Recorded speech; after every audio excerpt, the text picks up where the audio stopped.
বাংলাদেশ প্রতিদিন, নিউজ 24, এমনকি Daily Sun, সবগুলোতে একই নিউজ। এরা আগে আমাদের নিয়ে সাইবার সন্ত্রাসী বলে 3-4 কলামে স্টোরি করতো, হাসিনা পলানোর পরে মাপটাপ চাইয়া প্রত্যাহার করছে স্টোরিগুলো, আবার ঘুরে মাগুর স্যাং, বিপদে পড়ে আবার সে একই ভুল করে। অফিসিয়াল দারিদ্র পরিসংখ্যানের সর্বশেষ জরিপ হয়েছে এটা 2022 সালে।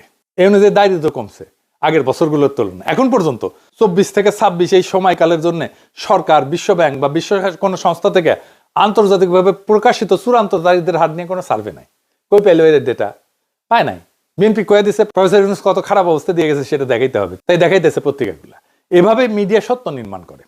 ইলেকশনের আগে সব মিডিয়া একসাথে জামাত এনসিপি জোটের পিছিয়ে লাগলো, কভারেজ কমাই দিল। এভাবে এরা সত্য উৎপাদন করে। গত এপিসোডে দেখাইছিলাম আর এক বয়ান রেডি করতেছে, ঋণ বোঝা বাড়াই দিয়ে গেছে প্রফেসর ইউনূসের সরকার, দেখেছেন না? এইভাবেই ট্রুথ প্রোডাকশন বা সত্যের নির্মাণ ক্ষমতার অংশ। ক্ষমতা শুধু পুলিশ দিয়ে টিকে না, ন্যারেটিভ দিয়েও টিকে। আমরা এই সোশ্যাল মিডিয়া দিয়া মেইন স্ট্রিম মিডিয়ার সাথে পাইরে উঠি নাই ইলেকশনের সময়। তার উপরে আর একটা জিনিস আছে, কি সেটা?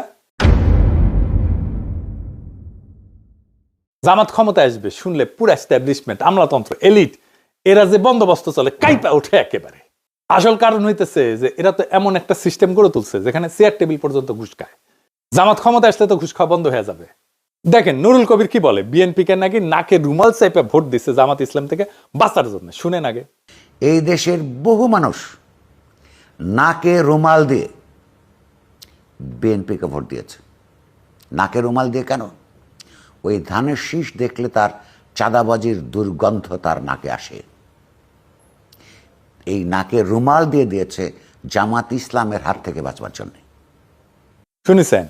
আমি যদি ধরেও নি 1971 জামাত ইসলামের ভূমিকার জন্য ভোট দেয় নাই, তাহলে তো 1971 যার জন্ম হয় নাই তারও বয়স আজকে 56 বছর, তাই না? সে জামাতের কি দেখে, কি থেকে ব্যস্ত নাকে রুমাল চেপে বিএনপিকে ভোট দিল? জামাত থেকে ব্যস্ত চায় কারণ তারা মনে করে যে জামাত আসলে ঘুষ বন্ধ হয়ে যাবে, দুর্নীতি বন্ধ হয়ে যাবে। এটা তো বলতে পারে না। বলে নারীদের বন্দি করবে, দেশকে পিছনের দিকে টেনে নিয়ে যাবে, দেশকে আফগানিস্তান বানাবে। আর নুরুল কবির মনে করে সন্ধ্যা গেলে ঢাকা ক্লাবে গিয়ে মাল টানতে পারবে না, ওটা বন্ধ হয়ে যাবে। নুরুল কবির যে কইছে জামাতের হাত থেকে বাঁচার জন্য বিএনপিকে ভোট দিছে, জামাত করবে এটা কি যেটা দেখে ভয় পাইছে নুরুল কবিরেরা? আমি তো আর কিছু দেখি না যে মদ খেতে না পারা ছাড়া। বাংলাদেশে সৎ মানুষ হইলে, নৈতিক হইলে খুব সমস্যা, খুবই সমস্যা। আমি একটা প্র্যাকটিক্যাল এক্সাম্পল দিই আমার পেশা থেকে। আপনি যদি সৎ প্র্যাকটিসিং ডাক্তার হন, আপনাকে একটা দুর্নীতিগ্রস্ত চক্রের মধ্যে ঢুকতেই হবে, এর মধ্যে ঢুকে যেতে হবে। আপনি প্র্যাকটিসই করতে পারবেন না এর মধ্যে না ঢুকলেন। আপনি সৎ থাকতে চাইবেন, পারবেন না, পারবেনই না, একেবারেই পারবেন না। রুগী পাবেন না। রুগী যায় যেখান থেকে, ওই যে ফ্রন্ট ডেস্ক, ওইখানে আপনার অ্যাপয়েন্টমেন্টই না হবে না, বলা হবে আপনি দেশে নাই, আজকে আসবেন না, অসুস্থ, আরো নানা কথা ঘুরে বেড়াবে বাতাসে। বলা হবে আপনি ইমার্জেন্সি টাইমে পাওয়া যায় না, আপনারে ফোন করলে আপনি ধরেন না, আপনি রুগীর সাথে খারাপ ব্যবহার করেন, আপনি রুগী মেরে ফেলেন, আপনি সিজার করতে যায় বাচ্চার পাছা কেটে ফেলেন, আপনার চাকরি চলে যায় অবস্থা। আসেন কয়েকদিন, দেখেন কয়দিন থাকে। এই তো সেদিন ওটির টেবিলে একটা রুগী মারা গেল, আপনি শেষ। আপনার মেধা দিয়ে কি করবেন? আপনার ক্লিনিক্যাল স্কিল দিয়ে কি করবেন? আপনি তো ফেল ওই গেটকিপারের কাছে। এটা হইল শাখের কড়া, যাইতেও কাটবে, আসতেও কাটবে। এই নৈতিকতা। নৈতিক থাকলে টিকবেন না, করাপ ফেলে টিকবেন, কিন্তু নৈতিক থাকতে পারলেন না। তো মরাল লেজিটিমেসি বা নৈতিক বৈধতা ধরে রাখতে গিয়া রাজনৈতিক কার্যকারিতা যে হারায় ফেলতেছে, এইটার সমাধানটা কি? আবার কারাপশনকে গ্রহণ করলে তো মরাল লেজিটিমেসি, নৈতিক বৈধতা হারায় চলে যায়। এই দ্বন্দ্বটাই হইতেছে একটা স্ট্রাকচারাল কনফ্লিক্ট। সমস্যাটা শুধু ইসলামপন্থীদের না, কারণ আমার মতো টাইপের বামেরা আসলেও একই সমস্যা পড়বে। সমস্যা হলো বাংলাদেশের রাষ্ট্র ব্যবস্থা এমন ভাবে গড়ে উঠছে সেখানে ক্ষমতা টিকায় রাখা সবচেয়ে বড় লজিক। এই পরিবেশে যে দলই আসুক শুধু নৈতিক হইলে টিকবে না, শুধু ক্ষমতা খেলা নামলে নৈতিকতা হারায় ফেলবে। অর্থাৎ নৈতিক রাজনীতি এবং রাষ্ট্র ক্ষমতার বাস্তব লজিকের মধ্যে একটা সংঘাত হবে। তো ক্ষমতার বাস্তব লজিক বলতে কি বোঝায় আসলে আরেকটু বুঝে দেখি। মানে রাষ্ট্র যেভাবে বাস্তবে কাজ করে, ক্ষমতা যেভাবে টিকে থাকে এবং শাসন যেভাবে পরিচালিত হয়, সেই কাঠামোগত নিয়মগুলো একটা নৈতিকতা বা আদর্শের বাইরে যায় কাজ করে। এটার সাথে নৈতিকতার কোনো সম্পর্ক নাই। এটা ব্যক্তিগত নৈতিকতার প্রশ্ন না, এটা সিস্টেমের লজিক। তাত্ত্বিকভাবে রাষ্ট্রের কাজ হইতেছে ন্যায় বিচার, জনকল্যাণ, নাগরিকের অধিকার রক্ষা করা, কিন্তু বাস্তবে অনেক রাষ্ট্র সবচেয়ে বড় লক্ষ্য হয়ে যায় ক্ষমতা ধরে রাখা। এর মানে বিরোধীকে দুর্বল করা, প্রশাসনের নিয়ন্ত্রণ রাখা, আইনকে রাজনৈতিকভাবে ব্যবহার করা, নিরাপত্তা কাঠামো নিজের অনুগত রাখা, এটাই ক্ষমতা টিকায় রাখার লজিক।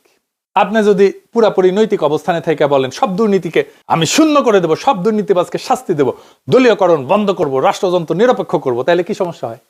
তখন সমস্যা যেটা হয় তা হইতেছে রাষ্ট্রযন্ত্র আগে থেকে রাজনৈতিকভাবে বিন্যস্ত থাকে। কিন্তু আমাদের মতো অনুন্নত দেশে যেখানে রাষ্ট্রীয় প্রতিষ্ঠান দাঁড়ায় নাই, তারা একটা সিস্টেম করে নেয় ক্ষমতা চালানোর জন্য, যেটারে বলে বন্দোবস্ত। ওই বন্দোবস্তের সাথে আপনি কিভাবে ডিল করবেন, আপনি কতটুকু ভাঙবেন, ভাঙলে এই বন্দোবস্তের বেনিফিশিয়ারিরা কি ছিটকে পড়বে? যারা ছিটকে পড়বে তাদের কি হবে? আপনি কি দুর্নীতি একদম শূন্য করে ফেলবেন? সরকারি কর্মচারীদের সংসার চলবে? তাহলে এটা তো ভয় পেয়ে যাবে, ভয় পেয়ে উল্টাপাল্টা বকা শুরু করবে, নারীদের বন্দি করবে, আফগানিস্তান বানায় ফেলবে, আমেরিকা স্যাংশন দেবে। হালা কয় না যে আমার তো ঘুষ খাওয়া বন্ধ হয়ে যাবে। তো তাই আপনি একদম যদি আদর্শবাদী হন, রাষ্ট্রযন্ত্র আপনার বিরুদ্ধে কাজ করা শুরু করবে। তাই করে। এইটাই সায়েন্স, এটাই কনফ্লিক্ট, এটাই সংঘাত, এইটারে আপনাকে ডিল করতে হবে। তাহলে এটা ভাঙতে হলে কি করা দরকার? এটাকে ভাঙতে হলে নৈতিকতা এবং দক্ষতার সম্পর্ক নতুনভাবে নির্মাণ করতে হবে। 1 নাম্বার, আপনার মরাল ইন্টেন্ট বা মরাল লক্ষ্য, মরাল ইচ্ছা, নৈতিক ইচ্ছাটা ইনস্টিটিউশনাল কমিটমেন্ট দেখাইতে হবে। আমরা ভালো, এটা কাজ করবে না, বরং বলতে হবে আমরা সংবিধান মানবো, আমরা নির্বাচনী প্রক্রিয়া বদলাইতে চাইলে আইনি পথে বাধা দেব, আমরা ক্ষমতায় গেলে কোনো প্রতিষ্ঠান স্পর্শ করব না, এইটা আমরা লিখিতভাবে বলতেছি। অর্থাৎ ইচ্ছা না, কাঠামোগত প্রতিশ্রুতি দিতে হবে। আমরা মরাল পুলিশিং করব না, আমরা জাতির সমৃদ্ধি বাড়াবো এমনভাবে যেন কাউকে হারাম উপার্জনের খাবার সন্তানের মুখে তুলে দিতে না হয়। আমরা ক্ষমতায় এসে কারো পেটে লাথি মারবো না, নিজের সম্পদের জন্য যেন নিজের গ্লানি সইতে না হয় এই ব্যবস্থা আমরা করব। আমরা ধরবো শীর্ষ দুর্নীতিবাজদেরকে, এক্সাম্পল তৈরি করবে এমন ইস্যুগুলাই ধরবো। আমরা এস আলমরে ধরবো, আমরা আদানিরে ধরবো, আমরা সালমান এফ রহমানরে ধরবো।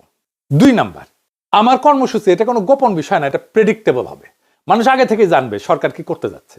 লিখিত নীতিপত্র থাকতে হবে, প্রকাশ্য অর্থনৈতিক পরিকল্পনা থাকতে হবে, সংখ্যালঘু নারীর অধিকার বিষয়ে স্পষ্ট চার্টার করে, অবস্থান চার্টার করে। আমি বলছিলাম নারী চার্টার লিখতে, সংখ্যালঘু চার্টার লিখতে। জামাত বলে আমরা তো সংখ্যালঘু বলি না। তো যাই বলেন, তাহলে তো একটা বলতে হবে যে হিন্দু সম্প্রদায়ের সাথে আপনি কিভাবে ডিল করবেন, পার্বত্য চট্টগ্রামের লোকদের সাথে আপনি কিভাবে ডিল করবেন। কমই ঘটনার একটা বড় অংশের মধ্যে একটা সন্দেহ আছে জামাতকে নিয়ে। হেফাজতের আমির তো জামাতকে ভোট দিতেই না করছেন, এইটা তো জামাতকে ডিল করতে হবে, আশ্বস্ত করতে হবে কমই ঘটনাকে তাদের কমই পলিসি নিয়ে। ক্ষমতায় গেলে প্রথম 100 দিন কি করবেন, 200 দিন কি করবেন, 300 দিন কি করবেন, এটা রূপরেখা দেওয়া গেলে অস্পষ্টতা থাকে না, অস্পষ্টতা থেকে সন্দেহ আসে। যদি প্রেডিক্টেবল হন, স্পষ্ট হয় আপনার, তাহলে আস্থা আসে। এরপরের বিষয় যেটা হইতেছে সেটা ভিকটিম ন্যারেটিভ থেকে বের হইতে হবে। সবসময় যদি আপনি বলেন আমাদের মারছে, আমরা মারা খাইতেছি, এটা সত্য হইলেও রাজনৈতিকভাবে দুর্বলতার বার্তা দেয়। মানুষ এমন কাউকে নেতা মানে না যারা নিজেদেরকে রক্ষা করতে পারে না। মানুষ হ্যাডোমালা লোকদেরকে নেতা মানে। আপনি সমবেদনা পাবেন, আহা উহু করবে, মেলা কিছু বলবে, কিন্তু ছাপ্পা মারবে যে ধানের শীষে, বলে আরে দূর, ওদেরকে তো ভোট দিলে ওরা রাখতেই পারে না, ওদেরকে তো মাইরা ছাপা করে দেয়। এর বদলে নিজেদেরকে বিকল্প শাসক হিসেবে, শক্তিশালী শাসক হিসেবে উপস্থাপন করেন, রাজপথে নিজের শক্তির জানান দেন। রাজনৈতিক কর্মসূচি থামাইবেন না, রমজানও আপনি থামাবেন না, রমজানও আপনার কর্মসূচি চালাইতে পারেন। এই কাজটা এনসিপি জামাত উভয় করতে পারে। ইফতার পার্টি করবেন, ডাক দিবেন সবাইকে, সবাই ইফতারি নিয়ে আসবে আপনার এলাকায়। আপনি অ্যারেঞ্জমেন্ট করবেন খাওয়ার জায়গার, নামাজের জায়গার, পানির আর জিলাপির, সবাই ইফতারি নিয়ে আসবে, আপনার ওখানে বসবে, আপনি জিলাপি দেবেন, পানি দেবেন, খাওয়ার জায়গা দেবেন আর নামাজের জায়গা দেবেন। বাকি খাবার সবাই সাথে নিয়ে আসবে, একসাথে ইফতার করবেন এলাকায় এলাকায় যাইয়া। ব্যাপক এবং বিপুল জনসংযোগের কাজ হবে। আপনারা 5 স্টার হোটেলে ডাইকে আইনা ইফতার খাওয়ানোর কালচার থেকে বাইরে আসতে হবে। শাসকের যে কালচার, এই কালচারটাকে আপনাকে ভাঙতে হবে। আপনাকে যদি ভাঙতে না পারেন, তাহলে আপনি বিকল্প শাসক হিসেবে নিজেকে দেখাইতে পারবেন না। আপনার বিকল্প শাসক হইতে হলে আপনার বিকল্প কালচার থাকতে হবে। মনে রাখবেন, আপনি শুধু ভুক্তভোগী না, আপনি বিকল্প শাসক।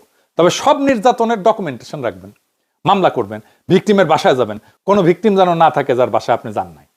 4 নাম্বার, সংঘর্ষ না, কম্পিটেন্স দিয়ে শক্তি দেখাবেন। ক্ষমতার লজিককে হারাইতে হইলে সহিংস বা আবেগী প্রতিক্রিয়া না, প্রমাণ করতে হবে আপনি সংগঠিত।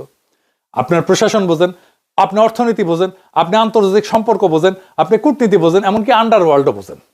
আপনার কোয়ালিশনকে ব্যাপক করতে হবে।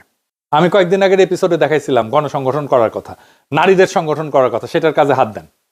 কোয়ালিশনকে ব্যাপক করার মানে এই না যে আপনি রাজনৈতিক দলের কোয়ালিশন করবেন, অনেকগুলো রাজনৈতিক দল আনবেন। আপনাকে নানা সোশ্যাল ক্লাসের সাথে কোয়ালিশন করতে হবে। নুরুল কবিরের সাথে বিএনপির কোয়ালিশন আছে তো, শহীদুল আলমের সাথে বিএনপির কোয়ালিশন আছে তো। আপনাকে এই লেভেলে কাজ করতে হবে তো। আমি ডাকসুকে একটা পরামর্শ দিচ্ছিলাম যে সাবেক ডাকসুর যত ভিপিজিএস আছে তাদের সাথে দেখা করো, তাদের পরামর্শ নাও। কে কোন দলে আছে ওইটা দেখো না, দেখা করতে না চাইলে সেটা ভিন্ন আলাপ, কিন্তু তোমাদের তরফ থেকে দেখা করো। দেখলাম মাহমুদুর রহমান মান্নার সাথে যে দেখা করছে, মান্না ভাই তো উচ্ছ্বসিত হয়ে প্রশংসা করছে, করারই কথা। তারপরে আর কারো কাছে গেছে কিনা জানি না, গেলে তো নিউজ হইতো। আপনার আশেপাশে সিভিল সোসাইটির একটা স্ট্রেংথ দাঁড় করান। আপনার কোয়ালিশন যে সবার সাথে একই মাত্রায় হইতে হবে তা না, কারোর সাথে একটা লুজ সম্পর্ক থাকতে পারে, লুজ অ্যালায়েন্স হইতে পারে, আবার কারোর সাথে একটা স্ট্রং অ্যালায়েন্স হইতে পারে। আপনি তো 35.8% ভোট পাইছেন, ইঞ্জিনিয়ারিং করে বাদ দিলেও তো এইটুকু পাইছেন, এটা বিশাল অঙ্ক। আপনি তো আগামীর ক্ষমতা, আপনাকে কেউ উপেক্ষা করতে পারবে না। তারা জানে আজ হোক কাল হোক আপনি ক্ষমতা আসবেন, আপনার শত্রুও জানে। রমজানে তো বেড়াছাড়া করে ফেলছে, জিনিসপত্রের দাম আকাশ ছুঁইছে। হাসিনার আমলের চাইতে দাম বেড়ে গেছে জিনিসের, সামান্য লেবুর সিন্ডিকেট ভাঙতে পারতেছে না, ধাই ধাই করে বাড়তেছে জিনিসপত্রের দাম। প্রফেসর ইউনূস কিন্তু কমায় আনছিলেন জিনিসপত্রের দাম। আমি আপনাদের দুইটা ভিডিও দেখাই, এক বৃদ্ধার, দেখেন আগে। সোয়াবিন তেল 1 কেজি তেল 200 টাকা 250 টাকা, 1 কেজি তরকারি 80 টাকা 90 টাকা 100 টাকা। আমগো মতো মানুষে কিনা খাওয়ানোর উপযুক্ত চাইয়া চিন্তা যা 2-4টা তরকারি লইয়া যাই টুকলিক হইলে হয় না হইলে নাই, বুঝছা। বড় লোকের গ্রামে তো কিছু পাইও না মেম্বার চেয়ারম্যানের কাছে, বাইরে আর মারহুতেরা যা 200-400 টাকা সাহায্য দে। আলহামদুলিল্লাহ, আল্লাহ বাবার করে দোয়া করি, আল্লাহ হুতের করে দানগত ভালো রাখুক, আল্লাহ সুস্থ সবল রাখুক। দেখেছেন? এইবার একজন শিশুর একটা ভিডিও দেখেন। এই সব তেল কেউ খায়? আপনারা গরিব হইলে আপনারাও কাজে নেন। এই আপু, এই যে নাম কি তোমার? শান্তিদা। তুমি কান্না করতে করতে কই যাও? আব্বা কইছি 4টা ডিম দিত, আব্বা 2টা ডিম দিছে। আমি তোমার মেইন রুট থেকে ফলো করতে আইতাছি, তুমি আমাকে স্পিডে হাঁটতে পারো, এই জন্য কান্না করতেছো। 2টা ডিম দিছে দেখা। তোমাদের ঘরে মানুষ কয়জন? 4 জন। 60 জন মানুষ, 2টা ডিম দিছে। কেন তোমার আব্বার তো টিয়া নাই? 30 টাকা আছে, 30 টাকা দেখি নেই। দিছে। এটা কি তেল? তেল? কি তেল এটা? এমন কেন? না মধু? সয়াবিন তেল, পুরা তেল এটা। ও, কই থেকে আনছো পুরা তেলটা? আমার আব্বা যে কামড়ে ফুটাইলে হ্যাঁ হ্যাঁ। মাসে শুক্রবারে একদিন দেয় তেল এটা। ও মানে তোমার আব্বা হোটেলে কাম করে, প্রতি শুক্রবারে পুরা তেল আর কি দিয়া দেয়। কারণ আজকে তোমার 2টা ডিম দিয়ে দিছে, 2টা ডিম দিছে। এই জন্য তোমার কান্না করতে হইব। বুকা মেয়ে, কান্না করলে কি হইব? কান্না করলে কি তোমার আম্মা মারবো যে লাগে। তোমার আম্মা মারবো? আচ্ছা, এই তেলটা কি খাওয়া যায়? আম্মা সানুন রান দেয় তেল দেয়। মানে তরকারি রান্ধো, খাওয়া যায় এমনিতে? হ্যাঁ। তো এইসব তেল কেউ খায়? আপনারা গরিব হইলে আপনারাও কাজে নেন। দেখছেন, বাবা হোটেলে কাজ করে, সেখান থেকে পোড়া তেল যেটা আসলে ফেলে দেওয়ার জন্য, সেইটা এই বাচ্চাটা নিয়ে আসে বাসায়, তরকারি রান্না করা হবে। এই রাষ্ট্র কখনো দরিদ্রদের সহায় হয় নাই, কখনো এদের কথা ভাবে নাই। ভাবলে এতদিন পরে এই নিদারুণ দারিদ্র থাকার কথা না। মানে রাষ্ট্র যদি দুর্বল আর দুস্থদের পাশে দাঁড়াইতেই না পারে, তাহলে ওই রাষ্ট্র থেকে লাভটা কি বলেন? এই বৃদ্ধার এই বাচ্চাটার জন্য আমাদের লড়াই জারি রাখতে হবে, কারণ এই মানুষগুলোর জীবনের সংকট বিএনপি সরকার দূর করতে পারবেই না, বাড়াইবে, আর বহু গুণে বাড়াবে। আজ প্রশ্ন একটাই, এই রাষ্ট্র কার জন্য? ঢাকা ক্লাবের বারান্দায় বসে যারা ক্ষমতার গল্প লেখে, মদ খায় তাদের জন্য, নাকি সেই বৃদ্ধার জন্য যার হাতে থালা আছে কিন্তু থালায় খাবার নাই, নাকি সেই শিশুর জন্য যে হোটেলে ফেলে দেওয়া পোড়া তেল নিয়ে আসে বাসায় কারণ তার মা রান্না করবে কিছু একটা? যেভাবেই হোক, এই রাষ্ট্র কি তাদের, নাকি শুধু বন্দোবস্তের? সেই বন্দোবস্ত যে বন্দোবস্ত এতদিন ধরে চলে আসছে। আমরা রাজনীতি করতেছি তো ক্ষমতার জন্য না, আমরা রাজনীতি করতেছি মর্যাদার জন্য, ওই মানুষগুলোর জন্য। কিন্তু মনে রেখেন, মর্যাদা ভিক্ষা করে পাওয়া যায় না, মর্যাদা সংগঠিত শক্তি দিয়ে অর্জন করে নিতে হয়। আমরা শুধু ভালো মানুষ হলে চলবে না, আমাদের প্রমাণ করতে হবে আমরা শাসন করতে পারি, আমরা অর্থনীতি বুঝি, আমরা রাষ্ট্র বুঝি, আমরা ন্যায় বুঝি, আমরা ইনসাফ বুঝি, আমরা ভয় পাই না। যেদিন মানুষ দেখবে এই শক্তি নৈতিক, দক্ষ এবং স্থির, সেদিন এই বন্দোবস্ত কাইপা যাবে। কারণ তখন মানুষজন আরো ব্যাপকভাবে আমাদের পিছিয়ে এসে দাঁড়াবে।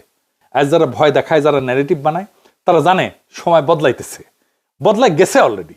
এই লড়াই তো কারো বিরুদ্ধে না, এই লড়াই ওই বৃদ্ধার পক্ষে, এই লড়াই ওই শিশুটার পক্ষে, সেই শ্রমিকের পক্ষে, সেই দরিদ্রের পক্ষে যার ঘামে দেশ চলে কিন্তু যার ঘরে আলো জ্বলে না। তাই লড়াই থামবে না, সংগঠন থামবে না, আত্মবিশ্বাস ভাঙবে না। কারণ আমরা শুধু বিরোধী না, আমরাই আগামীর শাসক, আমরাই আগামীর রাষ্ট্র ক্ষমতা, আমরাই আগামীর শাসক হওয়ার প্রস্তুতিতে আছি, আমরাই আগামীর রাষ্ট্র ক্ষমতার ধারক এবং বাহক। ইনকিলাব জিন্দাবাদ, আজাদি জিন্দাবাদ।